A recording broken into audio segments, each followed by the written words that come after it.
Niafron, viens voir. Quoi donc? Qu'est-ce qui se passe, mon gun? Ben rien de donc. Oh, c'est pas vrai. Qui c'est donc? Ben je crois bien que c'est l'office du tourisme qui vient nous filmer ici. Nous sommes au théâtre la Maison de Guignol, dans le Vieux-Lyon, à Saint-Georges exactement, dans le lieu où Laurent Mourguet, le créateur de Guignol, avait imaginé que son personnage habite. Lorsque Laurent Mourguet arrachait les dents, c'était son métier, en place publique, il utilisait son polichinelle pour que les gens n'aient pas trop peur d'aller se faire arracher les chayottes. Lorsque le métier d'arracheur de dents en fait est tombé un petit peu en désuétude, il a déposé sa tenaille et a créé un personnage à l'effigie de son ami Thomas Ladret.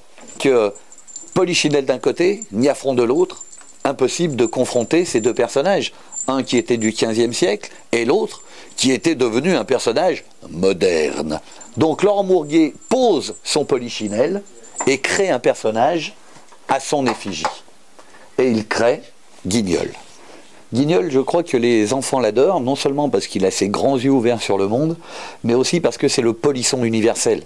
Guignol, en fait, il est toujours là pour faire une petite bêtise et faire participer les enfants à ses bêtises. Son ami Niafron, souvent les gens pensent que c'est le méchant à cause de son nez rouge. En fait, pas du tout. Niafron, c'est vraiment le bon gars. Vous voyez, il parle comme ça, il est tranquille.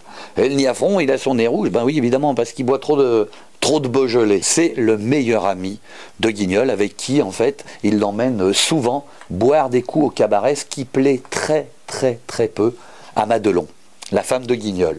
C'est vraiment une tarabotte de première, comme on dit à Lyon. C'est pas la gentille petite femme, oh non, la Madelon, elle empêche Guignol d'aller au cabaret avec son mari. Pour garder la tradition de la marionnette lyonnaise, qui, depuis quelques années, en fait, est passée à la télévision, et en particulier à Canal+, avec les Guignols de l'info, nous avons pris le contre-pied de Canal+, en créant des personnages typiquement lyonnais.